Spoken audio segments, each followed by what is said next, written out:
ನಮಸ್ತೆ ಸ್ನೇಹಿತರೆ, ಇವತ್ತು ನಾವು ಪ್ರಥಮ BA ಕನ್ನಡ ಭಾಷಿಕದಲ್ಲಿ ಪುನರಾವರ್ತನ ಅಭ್ಯಾಸ ಭಾಗ 2 ಪುನರಾವರ್ತನ ಅಭ್ಯಾಸವನ್ನು ಮಾಡುವ ಪರೀಕ್ಷೆ ಹತ್ತಿರ ಬರ್ತಾ ಇದೆ. ಭಯ ಪಡಬೇಡಿ, ಆರಾಮದಲ್ಲಿ ಓದ್ಕೊಳ್ಳಿ. ನನ್ನ ಹಳೆಯ ವಿಡಿಯೋಸ್ಗಳನ್ನೆಲ್ಲ ಕೇಳ್ಕೊಳ್ಳಿ. ಕೇಳ್ಕೊಂಡಾದರೂ ಕೂಡ ನೀವು ಬರ್ಕೊಳ್ಳಿ. ಯಾವುದೇ ವಿಷಯ ಕೂಡ ಕಷ್ಟ ಏನೂ ಇಲ್ಲ. ಎಲ್ಲ ಸಬ್ಜೆಕ್ಟುಗಳು ಕೂಡ ತುಂಬಾ ಸುಲಭ ಇದೆ. ಒಂದು ಸ್ವಲ್ಪ ಅರ್ಥ ಮಾಡಿಕೊಳ್ಬೇಕು. ಇನ್ನು ಉಳಿದಿರುವಂತಹ ಸಮಯವನ್ನು ಆದಷ್ಟು ಉಪಯೋಗಿಸ್ಕೊಳ್ಬೇಕು. ನೀವು ಇನ್ನಿರುವಂತಹ ಸಮಯದಲ್ಲಿ, ಇನ್ನು ಪರೀಕ್ಷೆಗಳೆಲ್ಲ ಹತ್ತಿರ ಬರುವಂತಹ ಸಮಯ, ನೀವೇನು ಮಾಡಬೇಕು ಅಂತ ಹೇಳಿದರೆ, ಪ್ರತಿಯೊಂದು ವಿಷಯವನ್ನು ಪ್ರತಿ ದಿವಸ ಸ್ವಲ್ಪ ಆದರೂ ಕೂಡ ಓದ್ತಾ ಹೋಗಬೇಕು. ಮುಖ್ಯವಾದಂತಹ ಪ್ರಶ್ನೆಗಳ ಉತ್ತರಗಳನ್ನು ಮಾತ್ರ ತಿಳ್ಕೊಳ್ಳಿ. ಅದರಲ್ಲಿ ಕೂಡ ನೀವೇನು ಮಾಡಬೇಕು ಅಂತ ಹೇಳಿದರೆ, ಪಾಯಿಂಟ್ಸ್ಗಳನ್ನು ಕಲ್ತ್ಕೊಳ್ಳಿ. ಪಾಯಿಂಟ್ಸ್ಗಳನ್ನು ಬಾಯ್ಪಾಠ ಮಾಡಿ ಮುಖಾಂತರ ಕೂಡ ಕಲ್ತ್ಕೊಳ್ಬೋದು, ಅಥವಾ ನೀವು ಅರ್ಥ ಮಾಡಿಕೊಳ್ಳುವ ಮುಖಾಂತರ ಆದರೂ ಕಲ್ತ್ಕೊಳ್ಬೋದು. ನಿಮಗೆ ಸಮಯ ಇದೆ ಅಂತಾದರೆ ಸ್ವಲ್ಪ ಅದನ್ನು ಆ ಪಾಯಿಂಟ್ಸ್ಗಳ ವಿವರಣೆ ಏನು ಕೊಟ್ಟಿದ್ದಾರೆ ಅಂತ ನೋಡ್ಕೊಳ್ಳಿ. ಪಾಯಿಂಟ್ಸ್ಗಳನ್ನು ಸರಿಯಾಗಿ ಕಲಿತಾಗ ನಮಗೆ ಎಲ್ಲವನ್ನು ಕೂಡ ಉತ್ತರ ಬರೆಯೋಕ್ಕೆ ಸಾಧ್ಯ ಆಗ್ತದೆ. ಇವತ್ತು ನಾವು ಈ ಕನ್ನಡ ಪುನರಾವರ್ತನಾ ಅಭ್ಯಾಸದಲ್ಲಿ ನಾನು ಎಲ್ಲವನ್ನು ಕೂಡ ಸ್ವಲ್ಪ ನಿಮಗೆ ನಾನು ತಿಳಿಸ್ತಾ ಹೋಗ್ತೇನೆ. ಪ್ರಶ್ನೆಗಳು ಬಂದಾಗ 10 ಅಂಕಕ್ಕೆ ಬಂದಾಗ ಎಷ್ಟು ಪುಟಗಳು ಬರೀಬೇಕು ಅಂತ ಯಾವುದೇ ನಿಯಮ ಇಲ್ಲ. ನಾವು ಸಮಯವನ್ನು ಹೊಂದಿಸಿಕೊಂಡು 10 ಅಂಕಕ್ಕೆ 3 ಪುಟದಿಂದ 3ರಿಂದ 4 ಪುಟದಷ್ಟು ಉತ್ತರವನ್ನು ಬರೆಯುವಂಥದ್ದು. ಇನ್ನು 10 ಅಂಕಕ್ಕೆ 3ರಿಂದ 4 ಪುಟ, ಹಾಗೆ 5 ಅಂಕಕ್ಕೆ 1.5 ಪುಟದಷ್ಟು, ಹಾಗೆ 15 ಅಂಕದ ಪ್ರಶ್ನೆಗಳಿದ್ದಾಗ, ಕನ್ನಡದಲ್ಲಿ 15 ಅಂಕದ ಪ್ರಶ್ನೆಗಳಿಲ್ಲ, ಉಳಿದ ವಿಷಯಗಳಲ್ಲಿ 15 ಅಂಕದ ಪ್ರಶ್ನೆ ಇದ್ದಾಗ 4ರಿಂದ 5 ಪುಟದಷ್ಟು ನಿಮ್ಮ ಉತ್ತರ ಬೇಕು. ಪಾಯಿಂಟ್ಸ್ಗಳನ್ನು ಬರ್ಕೊಂಡು, ಪಾಯಿಂಟ್ಸ್ಗಳನ್ನು ಅರ್ಥ ಮಾಡಿಕೊಂಡು ಪಾಯಿಂಟ್ಸ್ಗಳನ್ನೇ ಬರೆಯುವುದರಿಂದ ನಿಮಗೆ ಒಳ್ಳೆಯ ಅಂಕಗಳು ಸಿಗಲಿಕ್ಕೆ ಸಾಧ್ಯ ಆಗ್ತದೆ. ಈ ಕನ್ನಡ ಅಂತ ನೋಡಲಿಕ್ಕೆ ಬಂದಾಗ ನಾವು ಹೆಚ್ಚು ಚಿಂತೆ ಮಾಡಬೇಡಿ. ಪ್ರತಿಯೊಂದು ಕವಿತೆಯ, ನಾಟಕದ, ಪ್ರಬಂಧದ, ಆಡಳಿತ ಕನ್ನಡದ ಎಲ್ಲವನ್ನು ಕೂಡ ಆ ಪ್ರಶ್ನೆಗೆ ಸಂಬಂಧಪಟ್ಟಂತೆ ಕತೆ ಏನು, ಅದರೊಳಗೆ ಬರುವಂಥ ವಿಚಾರ ಏನು ಎನ್ನುವಂಥದ್ದು 2 ಸಾಲುಗಳಷ್ಟು ನಿಮಗೆ ಗೊತ್ತಿದ್ದರೆ ನಾವೇ ಬರಿತಾ ಹೋಗುವಂಥದ್ದು. ಯಾವ ರೀತಿ ನಾವು ನಮ್ಮ ಮನೆಯವರ ಜೊತೆಗೆ ಮಾತನಾಡ್ತಾ ಇರ್ತೇವೆ, ನಮ್ಮ ಫ್ರೆಂಡ್ಸ್ ಸರ್ಕಲ್ ಜೊತೆಗೆ ಮಾತನಾಡ್ತಾ ಇರ್ತೇವೆ, ಅದೇ ರೀತಿಯಲ್ಲಿ ವಿವರಣೆಯನ್ನು ನೀವು ಬರಿತಾ ಹೋಗಿ. ಪಾಯಿಂಟ್ಸ್ಗಳನ್ನು ಹಾಕಿ ಆ ಪಾಯಿಂಟ್ಸ್ಗಳಿಗೆ ಆ ರೀತಿಯಾಗಿ ವಿವರಣೆಯನ್ನು ಮಾಡ್ತಾ ಹೋಗಿ. ಪ್ರತಿಯೊಂದರ ಸಾರಾಂಶ ಕೂಡ ತಿಳ್ಕೊಳ್ಬೇಕು ನೀವು. ಯಾಕಂದರೆ ಯಾವ ಸಂದರ್ಭ ಬರ್ತದೆ, ಯಾವ ಸಂದರ್ಭ ಸ್ವಾರಸ್ಯ ಕೊಡ್ತಾರೆ ಅಂತ ನಮಗೆ ಗೊತ್ತಾಗಿರೋದಿಲ್ಲ. ಅದರಿಂದ ನಾವು ಅದನ್ನು ನೋಡಿಕೊಳ್ಳೇಬೇಕು. ಮೊದಲನೆಯದಾಗಿ ಮೈಸೂರು ರುಮಾಲು ಪ್ರಬಂಧವನ್ನು ಬರೆದವರು ವಿ ಸೀತಾರಾಮಯ್ಯನವರು. ಮೈಸೂರು ರುಮಾಲು ಸೀತಾರಾಮಯ್ಯ, ಪ್ರೊಫೆಸರ್ VC ಸೀತಾರಾಮಯ್ಯನವರು. ಇಲ್ಲಿ ಈ ಪ್ರಬಂಧ ಮತ್ತು ಆಡಳಿತ ಕನ್ನಡದ ಪುಸ್ತಕವನ್ನು ನೀವು ನೋಡಿದರೆ ಇದರಿಂದ ಸಂದರ್ಭ ಸ್ವಾರಸ್ಯದ ಪ್ರಶ್ನೆಗಳು ಕೊಡುವುದಿಲ್ಲ, ಅರ್ಥಗಳು ಕೊಡುವುದಿಲ್ಲ. ಇಲ್ಲಿ ನೀವು ಏನು ಅರ್ಥ ಮಾಡ್ಕೊಳ್ಬೇಕಾಗಿರುವಂಥದ್ದು, ಕಥೆಯಲ್ಲಿ ಬರುವಂಥ ವಿಚಾರ ಏನು, ಅಲ್ಲಿ ಬರುವಂಥ ಪಾತ್ರಗಳು ಯಾರೆಲ್ಲ ಎನ್ನುವಂಥದ್ದು ನಿಮಗೆ ಗೊತ್ತಾದರೆ ನಂತರ ನೀವು ಬರಿತಾ ಹೋಗ್ಬೋದು. ಇಲ್ಲಿಂದ ಪ್ರಶ್ನೆಗಳನ್ನು ಮಾತ್ರ ಕೊಡ್ತಾರೆ. ಪ್ರಬಂಧ ಮತ್ತು ಆಡಳಿತ ಕನ್ನಡದ ಭಾಗದಿಂದ 10 ಅಂಕದ ಪ್ರಶ್ನೆ, ಹಾಗೆ 5 ಅಂಕದ ಪ್ರಶ್ನೆಗಳನ್ನು ಕೊಡುವಂಥದ್ದು. ಪ್ರಬಂಧ ಕೂಡ 5 ಅಂಕ ಮತ್ತು 10 ಅಂಕದ ಪ್ರಶ್ನೆ, ಆಡಳಿತ ಕನ್ನಡ ಕೂಡ ಹಾಗೆ 10 ಅಂಕದ ಮತ್ತು 5 ಅಂಕದ ಪ್ರಶ್ನೆಗಳು ಬರುವಂಥದ್ದು. ಅರ್ಥಗಳು ಕೊಡುವುದಿಲ್ಲ, ಸಂದರ್ಭ ಸ್ವಾರಸ್ಯದ ಪ್ರಶ್ನೆಗಳು ಇಲ್ಲ. ಆದ್ದರಿಂದ ನಾವು ಅರ್ಥ ಮಾಡಿಕೊಂಡು ಓದ್ಕೊಂಡ್ರೆ ಪ್ರಬಂಧ ಮತ್ತು ಆಡಳಿತ ಕನ್ನಡವನ್ನು ಒಂದೇ ದಿವಸದಲ್ಲಿ ಸಂಪೂರ್ಣವಾಗಿ ನಮಗೆ ಕವರ್ ಮಾಡಲಿಕ್ಕೆ ಸಾಧ್ಯ ಆಗ್ತದೆ. ಹೇಗೆ ಅಂದರೆ, ಮೊದಲಿಗೆ ಮೈಸೂರು ರುಮಾಲು. ಏನು ಕತೆ ಇದೆ ಇದರಲ್ಲಿ? ಮೈಸೂರು ರುಮಾಲಿನಲ್ಲಿ ಕಥೆಯ ಪ್ರಕಾರ ಅವರು ಹೇಳುವಂತೆ ಇಲ್ಲಿ ಮೈಸೂರು ರುಮಾಲು ವಿ ಸೀತಾರಾಮಯ್ಯನವರು ಬರೆದಿರುವಂಥ ಒಂದು ಪ್ರಬಂಧ. ಜಗತ್ಪ್ರಸಿದ್ಧವಾಗಿರುವಂತಹ ಮೈಸೂರಿನಲ್ಲಿ ತಲೆಗೆ ಕಟ್ಟಿಕೊಳ್ಳುವಂತಹ ಪೇಟದ ಬಗ್ಗೆ ಇಲ್ಲಿ ಲೇಖಕರು ನಮಗೆ ವಿವರಿಸುವಂಥದ್ದು. ಮೈಸೂರಿನ ಅಂದಚಂದವನ್ನು ಕೂಡ ವಿವರಿಸ್ತಾರೆ. ಅದರ ಜೊತೆಗೆ ಮೈಸೂರಿನಲ್ಲಿ ಉಪಯೋಗಿಸುವಂತಹ ರುಮಾಲು, ತಲೆಗೆ ಸುತ್ತಿಕೊಳ್ಳುವಂಥ ಪೇಟ, ಅಥವಾ ನಾವು ಹಳ್ಳಿ ಭಾಷೆಯಲ್ಲಿ ಹೇಳುವುದಾದರೆ ಮುಂಡಾಸು ಅಂತ ಹೇಳ್ತೇವೆ ನೋಡಿ, ಅದೇ ಅಲ್ಲಿನ ಮೈಸೂರಿನ ಒಂದು ರುಮಾಲಿಗೆ ಇರುವಂತಹ ಒಂದು ಪ್ರಾಮುಖ್ಯತೆಯನ್ನು ಇಲ್ಲಿ ನಮಗೆ ಲೇಖಕರಾದಂತಹ ವಿ ಸೀತಾರಾಮಯ್ಯನವರು ವಿವರಿಸ್ತಾ ಇರುವಂಥದ್ದು. ಅವರು ಈ ಒಂದು ಪೇಟದ ವಿವರಿಸ್ತಾ ಮೈಸೂರಿನ ಸೊಬಗು, ಮೈಸೂರಿನ ಸಂಪ್ರದಾಯ, ಅಲ್ಲಿನ ಆಚರಣೆ ವಿಚಾರಣೆ ಎಲ್ಲವನ್ನು ಕೂಡ ಸೀತಾರಾಮಯ್ಯನವರು VC ಅವರು ಈ ಒಂದು ಪ್ರಬಂಧದಲ್ಲಿ ವಿವರಣೆಯನ್ನು ಕೊಡ್ತಾ ಹೋಗ್ತಾರೆ. ರುಮಾಲನ್ನು ಕಟ್ಟುವಂಥದ್ದು ಬಹಳ ಸುಲಭ ಏನಿಲ್ಲ, ಅದು ತುಂಬ ಕಷ್ಟಕರವಾದಂಥ ಕೆಲಸ. ಆ ಒಂದು ಕಟ್ಟಲಿಕ್ಕೂ ಕೂಡ ಕಲೆ ಬೇಕು, ಕೌಶಲಗಳು ಬೇಕು, ಎಲ್ಲರಿಗೂ ಅದು ಬರುವುದಿಲ್ಲ. ಮೈಸೂರು ರುಮಾಲಿನ ದರ್ಪ ಒಣ ಆಡಂಬರವಿದ್ದಂತೆ, ಅದರ ನಯನಾಜೂಕನ್ನು ಸರಿಯಾಗಿ ಕಲಿತ್ರೆ ಮಾತ್ರ ಅದು ನಮಗೆ ಒಲಿಯುವಂಥದ್ದು, ಇಲ್ಲ ಅಂತಾದರೆ ನಮಗೆ ಆ ಮುಂಡಸನ್ನು ಕಟ್ಟಲಿಕ್ಕೆ ಸಾಧ್ಯ ಇಲ್ಲ. ರುಮಾಲಿಗೆ ಸರಿಯಾದ ಗಮನವನ್ನು ನೀಡದಿದ್ದರೆ ಹಲವು ಮುಖ್ಯ ಸಂದರ್ಭಗಳಲ್ಲಿ ಏನಾಗ್ತದೆ, ಅದು ಪೇಚಿಗೆ ಸಿಲುಕಿಸ್ತದೆ, ಅಂದರೆ ಅದು ಬಿಚ್ಚಿ ಹೋಗ್ತದಲ್ವಾ, ಆಗ ಅದೊಂದು ಪೇಚಿಗೆ ಸಿಲುಕುತ್ತದೆ. ರುಮಾಲಿನ ಬಟ್ಟೆ ಮತ್ತು ಜರಿಯ ಆಯ್ಕೆಯನ್ನು ಬಹಳ ಎಚ್ಚರಿಕೆಯಿಂದ ಮಾಡಬೇಕಾಗ್ತದೆ. ಮೈಸೂರಿನವರು ಏನು ಮಾಡ್ತಾರೆ, ಎಲ್ಲ ವಿಷಯದಲ್ಲೂ ಕೂಡ ಉದಾತ್ತ ಸ್ವಭಾವದವರು. ಅದಕ್ಕೆ ಮುಖ್ಯ ಕಾರಣ ಅಲ್ಲಿನ ಒಂದು ಭೋಗ ಸಂಪತ್ತು. ಮೈಸೂರಿನ ರುಮಾಲು ತುಂಬ ಒಂದು ಶುದ್ಧ ಸಂಪ್ರದಾಯಕ್ಕೆ ಸೇರಿರುವಂಥದ್ದು. ಅದು ದಕ್ಷಿಣದವರ ದಿಗಂಬರತೆ, ಉತ್ತರದವರ ವಕ್ರತೆ ಎರಡನ್ನೂ ಕೂಡ ಅದು ಹೊಂದಿಲ್ಲ. ಅದು ಹೊಂದಿರುವಂಥದ್ದು ಮೈಸೂರು ರುಮಾಲು ರಸಿಕತೆ. ಈ ಮೂರೂ ಮುಖ್ಯ ಅಂಶಗಳು. ರುಮಾಲು ಕಟ್ಟುವ ಬಗೆಯನ್ನು ಯಾರಿಗೂ ತಿಳಿಸಿಕೊಡಲು ಸಾಧ್ಯವಿಲ್ಲ. ಅದೊಂದು ಅನುಭವ, ವೇದ್ಯಕಲೆ. ಒಳ್ಳೆಯ ರುಮಾಲನ್ನು ನೋಡಿ ಮೆಚ್ಚಿ ತರಬೇಕಾಗಿದೆ. ರುಮಾಲನ್ನು ಕುರಿತು ಹಲವಾರು ಸಲಹೆ ಸೂಚನೆಗಳು ಕೂಡ ಇದೆ. ರುಮಾಲೆಂದರೆ ಮಂಗಳ ಮರ್ಯಾದೆ ಎರಡನ್ನೂ ತಂದು ಕೊಡುವಂಥದ್ದು. ಪರಕೀಯರ ಪ್ರಭಾವದಿಂದಾಗಿ ಈ ನಡುವೆ ಮೈಸೂರು ರುಮಾಲನ್ನು ಧರಿಸುವವರ ಪ್ರಮಾಣ ಕಡಿಮೆಯಾಗುತ್ತಲಿದೆ. ಇಂತಹ ಪರಕೀಯರ ಧಾಳಿಯನ್ನು ತಪ್ಪಿಸಿಕೊಂಡು ಮೈಸೂರು ರುಮಾಲನ್ನು ಉಳಿಸಿ ಉಪಯೋಗಿಸುವುದು ಎಲ್ಲರ ಕರ್ತವ್ಯವಾಗಬೇಕು ಎನ್ನುವಂಥದ್ದು. ಇವಿಷ್ಟು ಮೈಸೂರು ರುಮಾಲಿನ ಬಗ್ಗೆ ಆಯಿತು. ಸ್ವಲ್ಪ ವಿಚಾರ ನಿಮಗೆ ಗೊತ್ತಿರಲಿ ಎನ್ನುವ ಕಾರಣದಿಂದಾಗಿ ನಾನಿಲ್ಲಿ ಹೇಳ್ತಾ ಇರುವಂಥದ್ದು.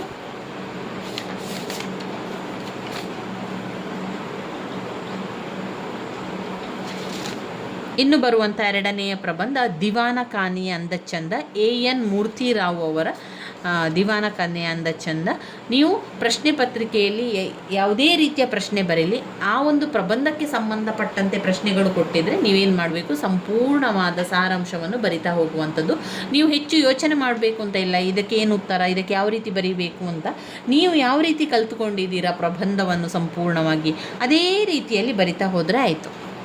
ಈಗ ದಿವಾನ ಖಾನೆಯ ಅಂದಚಂದದ ಬಗ್ಗೆ ಹೇಳುವುದಾದರೆ, ಇಲ್ಲಿ ಲೇಖಕರು ಮತ್ತು ಅವರ ಪತ್ನಿ ಲಲಿತಾದೇವಿಯರ ನಡುವೆ ಇರುವಂತಹ ಮಾತುಕತೆ, ಹಾಗೆ ಅಲ್ಲಿ ಅವರ ನಡುವೆ ಆಗಿರುವಂಥ ವಿಚಾರಗಳನ್ನು ಈ ಒಂದು ದಿವಾನ ಖಾನೆಯ ಅಂದಚಂದ ಹೇಳ್ತಾರೆ. ಇಲ್ಲಿ ಮುಖ್ಯವಾಗಿ ಲೇಖಕರು ಹೊಸ ಮನೆಯನ್ನು ಕಟ್ಟಿರ್ತಾರೆ. ಆ ಒಂದು ಹೊಸ ಮನೆಗೆ ದಿವಾನ ಖಾನೆ ಎಷ್ಟು ಸುಂದರವಾಗಿರಬೇಕು, ಅಲಂಕಾರಕವಾಗಿರಬೇಕು ಅಂತ ಲೇಖಕರ ಪತ್ನಿ ಆಸೆ ಪಡುವಂಥದ್ದು. ಲೇಖಕರ ಪತ್ನಿ ಗೆಳೆಯರ ಮನೆಗೆ ಹೋಗಿ ಅಲ್ಲಿನ ದಿವಾನ ಖಾನೆ ನೋಡಿದ ತಕ್ಷಣ ನಂತರದ ದಿನಗಳಲ್ಲಿ ನಮ್ಮ ಒಂದು ಹೊಸ ಮನೆಗಳಲ್ಲಿ ನಮ್ಮ ಹೊಸ ಮನೆಯ ದಿವಾನ ಖಾನೆ ತುಂಬ ಸುಂದರವಾಗಿರಬೇಕು ಅಂತ ಹೇಳಿ ಲೇಖಕರ ಪತ್ನಿ ಅದನ್ನು ಮಾಡಿಸಿಕೊಳ್ಳುವಂಥದ್ದು. ಬೇರೆ ಬೇರೆ ಲೇಖಕರು ತಮ್ಮ ಮನೆಯ ದಿವಾನ ಖಾನೆಯ ಬಗ್ಗೆ ವಿರೋಧ ಮತ್ತು ತಿರಸ್ಕಾರ ಕೊನೆಯದಾಗಿ ವ್ಯಕ್ತಪಡಿಸ್ತಾರೆ. ಅವರಿಗೆ ಅನ್ನಿಸ್ತದೆ, ನನ್ನ ಹೊಸ ಮನೆಯಲ್ಲಿ ನನಗೆ ಸ್ವಾತಂತ್ರ್ಯ ಇಲ್ಲದ ರೀತಿಯಲ್ಲಿ ಅನ್ನಿಸ್ತಾ ಉಂಟು. ಹಾಗೆ ಅದಕ್ಕೆ ಅವರು ವಿರೋಧ ತಿರಸ್ಕಾರವನ್ನು ವ್ಯಕ್ತಪಡಿಸುವಂಥದ್ದನ್ನು ಕೂಡ ಕಾಣ್ಬೋದು. ಲೇಖಕರ ಮನೆಯ ಸುತ್ತಮುತ್ತ ಚಿರಪರಿಚಿತವಾದ ಸುಂದರವಾದ ಚಾಮುಂಡಿ ಬೆಟ್ಟ, ಕರಿಘಟ್ಟ ಶ್ರೇಣಿ, ಯದುಗಿರಿ, ಹಿರೋಡೆ ಬೆಟ್ಟಗಳು, ತೆಂಗಿನ ತೋಟಗಳು, ಗಿಡಮರಗಳು, ಹಸಿರಿನಿಂದ ಕೂಡಿದ ಹೊಲಗದ್ದೆಗಳು, ಕಣಿವೆಗಳು ಇತ್ಯಾದಿ ಪ್ರಕೃತಿ ತಾಣಗಳೆಲ್ಲ ದೂರದಿಂದಲೇ ಮನಮೋಹಕವಾಗಿ ಗೋಚರ್ತದೆ. ಇಲ್ಲಿ 3 ಸುಂದರ ಕುರ್ಚಿಗಳು, ಒಂದು ಮೇಜು ಹಳೆಯ ವಸ್ತುಗಳಾಗಿದ್ದವು. ಕುರ್ಚಿಗಳಿಗೆ ಸಣ್ಣ ಮೆತ್ತೆಗಳು, ಮೇಜಿಗೆ ಖಾದಿ ವಸ್ತ್ರವನ್ನು ಹಾಕಿದರೆ ಹಣದ ಉಳಿತಾಯವಾಗುತ್ತದೆ, ದೇಶ ಸೇವೆಯೂ ಆದೀತೆ ಎಂಬ ಭಾವನೆ ವ್ಯಕ್ತವಾಗ್ತದೆ. ಆರಂಭದಲ್ಲಿ ಲೇಖಕರಿಗೆ ಅನ್ನಿಸ್ತದೆ, ಹೊಸ ಮನೆಗೆ ಹಳೆ ಮನೆಯ ಕುರ್ಚಿಗಳನ್ನು ಟೇಬಲ್ಗಳನ್ನು ತಂದರೆ ಸಾಕು, ಖರ್ಚು ಕೂಡ ಉಳಿತಾಯ ಆಗ್ತದೆ ಅಂತ ಅವರು ಅಂದ್ಕೊಂಡಿದ್ರು. ಆದರೆ ಲೇಖಕರ ಪತ್ನಿಗೆ ಅದು ಇಷ್ಟ ಇರಲಿಲ್ಲ. ಮಿಲಿಟರಿಯ ರಾಯರ ಮನೆಯ ದಿವಾನ ಖಾನೆ ಮತ್ತು ಸಿಂಧು ಪತ್ರಿಕೆಯಲ್ಲಿ ಕಂಡಂತಹ ಗೃಹ ಶೃಂಗಾರ ಭಾಗದಲ್ಲಿ ನೋಡಿದಂತಹ ಒಂದು ದಿವಾನ ಖಾನೆಯ ಅಂದಚಂದ ಲಲಿತಾದೇವಿಯವರನ್ನು ಆಕರ್ಷಿಸ್ತದೆ.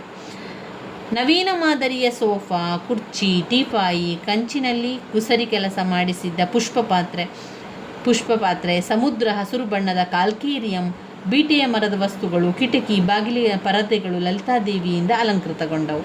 ಸರಳ ಸದಭಿರುಚಿಯ ಬದುಕನ್ನು ಲೇಖಕರು ಬಯಸಿದ್ದರು. ತನ್ನ ದೈನಂದಿನ ಬದುಕಿನಲ್ಲಿ ಒಡನಾಡಿಗಳಾಗಿದ್ದ ಪುಸ್ತಕ, ಪೆನ್ನು, ಆತ್ಮೀಯ ಸ್ನೇಹಿತರು ನಿತ್ಯ ಕೈಗೆ ಸಿಗುವಂತೆ ಬಯಸುತ್ತಿದ್ದರು. ಇಲ್ಲಿ ಸಂಪೂರ್ಣವಾಗಿ ಅವರ ಮನೆಯ ಒಂದು ಚಂದ ಮಾಡಲಿಕ್ಕೆ, ದಿವಾನ ಖಾನೆಯ ಚಂದವನ್ನು ಮಾಡಬೇಕು ಅಂತ ಲಲಿತಾದೇವಿಯು ಕಷ್ಟಪಡುವಂಥದ್ದು, ಹಾಗೆ ಅವರು ಎಲ್ಲವನ್ನು ಕೂಡ ಸುಂದರವಾಗಿಟ್ಟುಕೊಳ್ಳುವಂಥದ್ದು. ಅಂಥ ಸಂದರ್ಭದಲ್ಲಿ ಮಗು ಬಂದು ರಾಮು ಬಂದು ಸೋಫಾದ ಮೇಲೆ ಹಾರುವಂಥದ್ದು, ಆ ಮಣ್ಣಿನ ಕಾಲಿನಲ್ಲಿ ಆಡುವಂಥದ್ದನ್ನು ನೋಡಿ ಅವಳಿಗೆ ತುಂಬಾ ಸಿಟ್ಟು ಬರ್ತದೆ. ಲೇಖಕರ ಪತ್ನಿಗೆ ಅವಳು ಜೋರು ಮಾಡ್ತಾಳೆ. ಇದರಿಂದಾಗಿ ಮಗ ಬೊಬ್ಬೆ ಹಾಕ್ಕೊಂಡು ಕೂಗ್ಕೊಂಡು ಹೋಗುವಂಥದ್ದು.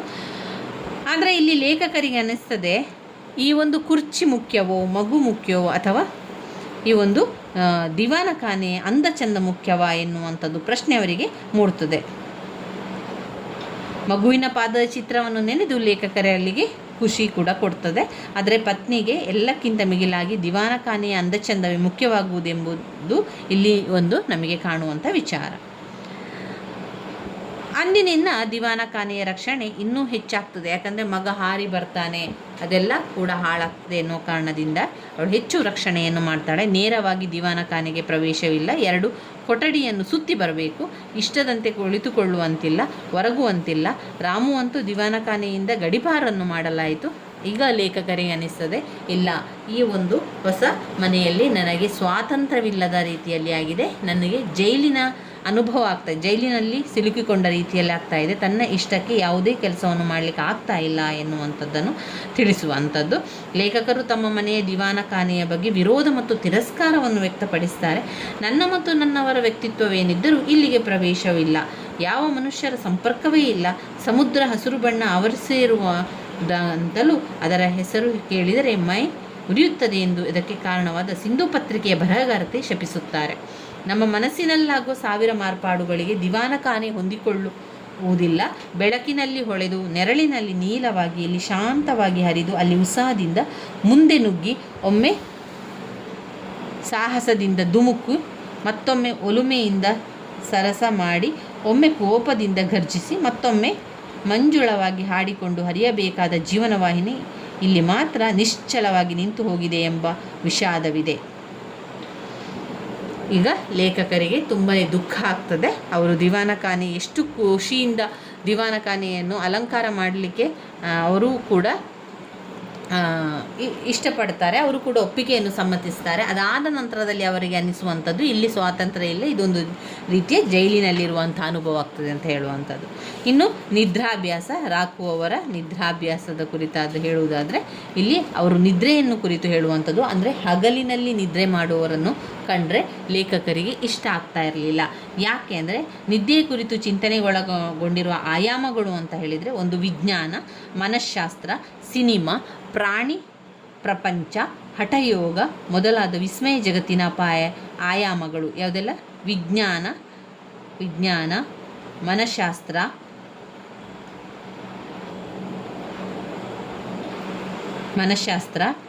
ಸಿನಿಮಾ, ಪ್ರಾಣಿ ಪ್ರಪಂಚ, ಹಠಯೋಗ ಮೊದಲಾದ ವಿಸ್ಮಯ ಜಗತ್ತಿನ ಆಯಾಮಗಳು ಒಳಗೊಂಡಿರುವಂಥದ್ದು. ಇಲ್ಲಿ ಲೇಖಕರು ಏನು ಹೇಳ್ತಾ ಇದ್ದಾರೆ ಅಂತ ಹೇಳಿದರೆ, ಲೇಖಕರ ಪ್ರಕಾರ ಲೇಖಕರಿಗೆ ನಿದ್ರೆಯನ್ನು ಎಳೆದು ತರಲಿಕ್ಕೆ ಇಷ್ಟ ಇಲ್ಲ. ಇಲ್ಲಿ ಲೇಖಕರು ಹಗಲಿನಲ್ಲಿ ನಿದ್ದೆ ಮಾಡುವವರ ಬಗ್ಗೆ, ಹಗಲಿನಲ್ಲಿ ನಿದ್ದೆ ಮಾಡುವ ಜನರ ಬಗ್ಗೆ ಅವರು ವಿವರಿಸ್ತಾ ಹೇಳುವಂಥದ್ದು. ಹಗಲು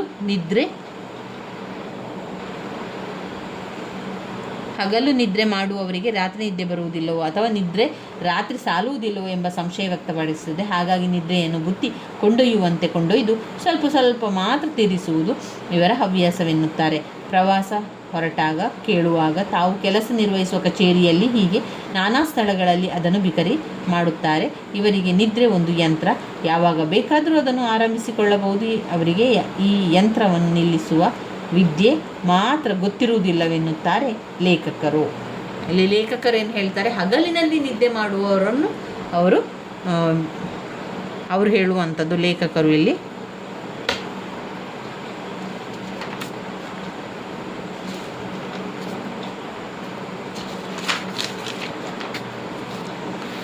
ಇನ್ನು ಬರುವಂಥದ್ದು ವಿರಾಟ ಪರ್ವ ಸ್ವಾರಸ್ಯ. ವಿರಾಟ ಪರ್ವ ಸ್ವಾರಸ್ಯ. ವಿರಾಟ ಪರ್ವ ಸ್ವಾರಸ್ಯದಲ್ಲಿ ನಾವು ನೋಡುವುದಾದರೆ ಎನ್ ಪ್ರಹ್ಲಾದ್ ರಾವ್ ಅವರು ಬರೆದಿದ್ದಾರೆ. ಅವರ ಪ್ರಬಂಧಗಳು ಓದುಗರ ಮನಸ್ಸಿಗೆ ವಿಚಾರ ರಸ ದೌತಣ ನೀಡುತ್ತದೆ. ನಾವು ಆಯ್ಕೆ ಮಾಡಿದ ವಿಷಯಕ್ಕಿಂತ ಹೆಚ್ಚಿನ ಚಿಂತನೆಗಳು ಅವರ ಪ್ರಬಂಧದಲ್ಲಿ ನಾವು ಕಾಣಬಹುದು. ಅವರ ಬೆಳವಣಿಗೆ, ಪಾಂಡಿತ್ಯ, ಪ್ರೌಢಿಮೆಯನ್ನು ಮಗಿಡಿಸಿಕೊಂಡಿದೆ. ವಿರಾಟ ಪರ್ವವನ್ನು ಓದುವುದರಿಂದ, ಕೇಳುವುದರಿಂದ ಶುಭ ಫಲಗಳು ದೊರಕುತ್ತದೆ ಎಂಬ ನಂಬಿಕೆಗೆ ಆಧಾರವಾಗಿ ಅನೇಕ ಅಂಶಗಳನ್ನು ಪಾಂಡವರ ಉದಾಹರಣೆ ಸಹಿತ ವಿವರಿಸಿದ್ದಾರೆ. ವಿರಾಟ ಪರ್ವಕ್ಕೆ ಅಷ್ಟೊಂದು ಮಹತ್ವವಿರುವುದು ಯಾವ ಕಾರಣಗಳಿಂದ ಎಂಬುದನ್ನು ಸಂಶೋಧನಾತ್ಮಕವಾಗಿ ಈ ಪ್ರಬಂಧದಲ್ಲಿ ಪ್ರಹ್ಲಾದ್ ರಾವ್ ಅವರು ಅರ್ಥಪೂರ್ಣವಾಗಿ ನಿರೂಪಿಸಿದ್ದಾರೆ. ಸಾರಾಂಶವನ್ನು ನೋಡ್ತಾ ಹೋಗುವ. ಮಹಾಭಾರತ 1,00,000ಕ್ಕೂ ಮೀರಿದ ಶ್ಲೋಕಗಳನ್ನೊಳಗೊಂಡ ಬೃಹತ್ ಗ್ರಂಥ. ಅದರ ಕಥೆ 18 ವರ್ಷಗಳಲ್ಲಿ ಹರಡಿ ನಿಂತಿದೆ. ಜನಜನಿತವಾಗಿರುವ ಭಾರತದ ಕತೆ ಪಾಂಡವ ಕೌರವರ ವೈಮನಸ್ಯಕ್ಕೆ ಸಂಬಂಧಿಸಿದ್ದು. ಪ್ರಸ್ತುತ ಪ್ರಬಂಧ ವಿರಾಟ ಪರ್ವದ ಸ್ವಾರಸ್ಯ. ವಿರಾಟ ಪರ್ವಕ್ಕೆ ಸೇರಿದ್ದು ವನವಾಸವನ್ನು ಪೂರೈಸಿ 1 ವರ್ಷದ ಅಜ್ಞಾತವಾಸವನ್ನು ವಿರಾಟನ ರಾಜ್ಯದಲ್ಲಿ ಕಳೆಯಲು ತೀರ್ಮಾನಿಸಿದ ಪಾಂಡವರು ವೇಷ ಮರೆಸಿಕೊಳ್ಳುತ್ತಾರೆ. ವಿರಾಟನ ಭಾವ ಮೈದುನ ಕೀಚಕ ಈ ಸಂದರ್ಭದಲ್ಲಿ ದ್ರೌಪದಿಯನ್ನು ಆಸೆಪಟ್ಟು ಆಕೆಯನ್ನು ಪೀಡಿಸಿ ಹಿಂಸಿಸುತ್ತಾರೆ. ಇದರಿಂದ ಕೆರಳಿದಂತಹ ಭೀಮ ಕೀಚಕನನ್ನು ಹತ ಮಾಡುತ್ತಾನೆ. ಇದನ್ನು ಅರಿತಂತಹ ಕೌರವ ಪಾಂಡವರ ಸೆಲೆಯನ್ನು ಕಂಡುಹಿಡಿಯಲು ವಿರಾಟನ ಗೋಹರಣಕ್ಕೆ ಕೈ ಹಾಕುತ್ತಾನೆ. ಆದರೆ ಅರ್ಜುನ ಮತ್ತು ಭೀಮ ಕೌರವರ ಸೈನ್ಯದೊಡನೆ ಸೆಣಸಿ ವಿರಾಟನಿಗೆ ವಿಜಯ ತಂದುಕೊಡುತ್ತಾರೆ. ಅಷ್ಟು ವೇಳೆಗೆ ಅಜ್ಞಾತವಾಸದ ಸಮಯ ಮುಗಿದು ಹೋಗಿ ಎಲ್ಲವೂ ಮಂಗಳಕರವಾಗಿ ಮುಗಿಯುತ್ತದೆ. ಇದೇ ಸಂದರ್ಭದಲ್ಲಿ ಅಭಿಮನ್ಯು ಮತ್ತು ಉತ್ತರೆ ವಿವಾಹವು ಕೂಡ ನೆರವೇರುತ್ತದೆ. ಈ ಪರ್ವವನ್ನು ಓದಿದವರಿಗೆ ಮತ್ತು ಕೇಳುವವರಿಗೆ ಶುಭ ಸೂಚನೆಗಳು ದೊರಕುತ್ತದೆ ಎಂಬುದು ಈ ಒಂದು ಪ್ರಬಂಧದ ಸಾರಾಂಶ ಆಗಿದೆ. ವಿರಾಟ ಪರ್ವದಲ್ಲಿ ಇಷ್ಟು ವಿಚಾರಗಳು ಇರುವಂಥದ್ದು ಸ್ನೇಹಿತರೆ. ಇನ್ನು ನಾವು ನೋಡಿದರೆ ನಮ್ಮ ಮನೆಯ ದೀಪ, ಹಾರೋ ಗದ್ದೆ ಮಾನಪ್ಪ ನಾಯಕರು ಅವರು ಬರೆದಿರುವಂತಹ ಈ ಒಂದು ಪ್ರಬಂಧದಲ್ಲಿ ಮುಖ್ಯವಾಗಿ ನಮಗೆ ತಿಳಿಯುವುದೇನೆಂದರೆ ಇಲ್ಲಿ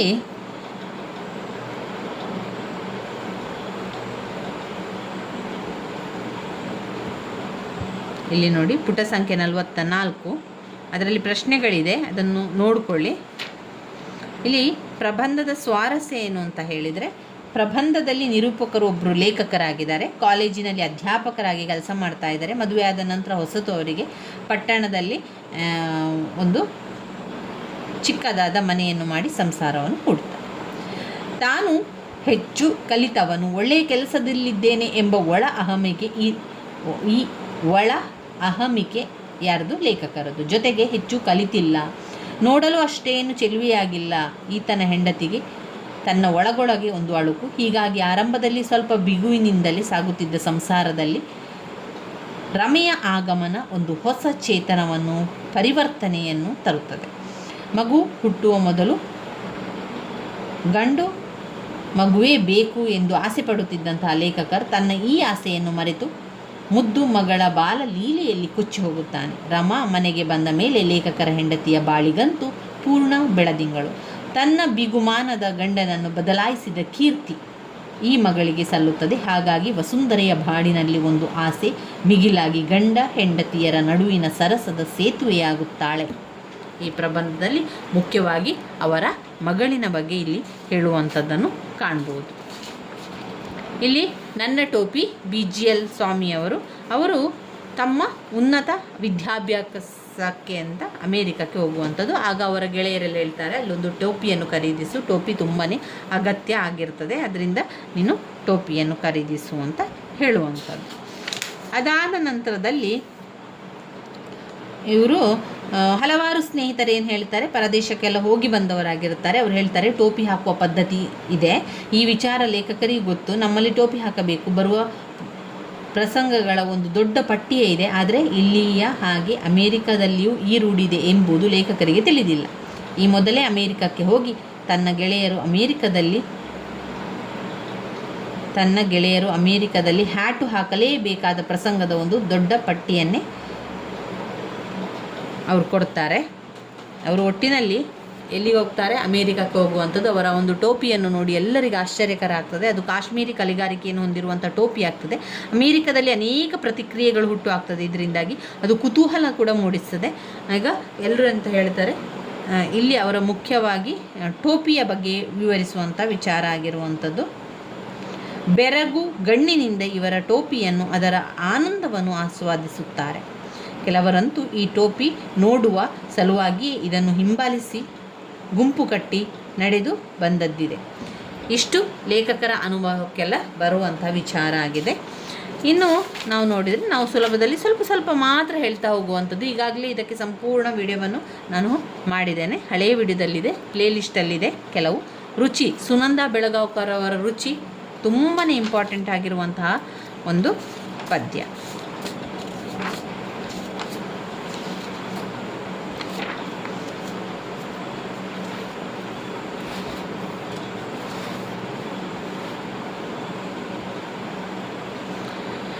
ಸುನಂದಾ ಬೆಳಗಾವ್ಕರ್ ಅವರು ರೊಟ್ಟಿಯನ್ನು ಊಟ ಮಾಡುವ ಮಾಹಿತಿಯೊಂದಿಗೆ ಆರಂಭಿಸಿ ಸಂಪೂರ್ಣವಾಗಿ ಉತ್ತರ ಕರ್ನಾಟಕದ ಅಪ್ಪಟ ದೇಶಿ ಶೈಲಿಯ ಜೀವನದ ಶ್ರೀಮಂತ ಸಂಸ್ಕೃತಿಯನ್ನು ಪ್ರತಿಬಿಂಬಿಸುವಂತಹ ನಗರವಾಗಿ ಧಾರವಾಡವನ್ನು ಪರಿಚಯ ಮಾಡಿಕೊಳ್ಳುತ್ತೇವೆ. ಕಾರಣ, ಉತ್ತರ ಕರ್ನಾಟಕದ ಜನರ ಜೀವನದ ಸಂಪೂರ್ಣ ಸಾಂಸ್ಕೃತಿಕ ವಿವರಗಳನ್ನು ನಾವು ಧಾರವಾಡ ನಗರದಲ್ಲಿ ಕಾಣಬಹುದು. ಇಲ್ಲಿ ಧಾರವಾಡ ನಗರ ಕೇವಲ ಸಂಕೇತ ಮಾತ್ರ. ಅದಕ್ಕೆ ಇಷ್ಟೇ ಎನ್ನುವ ಸೀಮಿತವಾದ ಸೀಮೆ ಇಲ್ಲ. ಈಗಲೂ ಉತ್ತರ ಕರ್ನಾಟಕದವರೆಂದರೆ ಓಹೋ ನೀವು ಧಾರವಾಡದವರಾ ಎಂಬ ಪ್ರಾಥಮಿಕ ಉದ್ಗಾರವನ್ನು ಹೊರಡಿಸುತ್ತಾರೆ. ಈ ಮಾತಿಗೆ ಉತ್ತರವೆಂಬಂತೆ ಲೇಖಕಿಯು ಧಾರವಾಡವನ್ನೇ ಪ್ರತಿನಿಧಿಸುತ್ತಾ ಇಲ್ಲಿಯ ಜನರ ಸಂಪೂರ್ಣ ಬದುಕಿನ ಚಿತ್ರಣವನ್ನು ತೆರೆದಿಡುತ್ತಾರೆ. ಜೊತೆಗೆ ಪ್ರಬಂಧದ ಭಾಷೆಯು ಸಂದರ್ಭಕ್ಕನುಗುಣವಾಗಿ ಬಳಕೆಯಾಗಿ ಸಂಭಾಷಣೆಯಲ್ಲಿ ಧಾರವಾಡದ ಭಾಷಾ ಶೈಲಿಯನ್ನು ಬಳಸುವುದರ ಮುಖೇನ ಭಾಷೆಯ ಪರಿಚಯವನ್ನು ಪರೋಕ್ಷವಾಗಿ ಮಾಡಿಸುತ್ತಾರೆ. ಇಲ್ಲಿ ಇದು ರುಚಿಯ ಬಗ್ಗೆ ಆಯಿತು. ಇನ್ನೊಂದು, ಸುಲಭದಲ್ಲಿ ಸಜ್ಜನರಾಗಲಾರಿರಿ.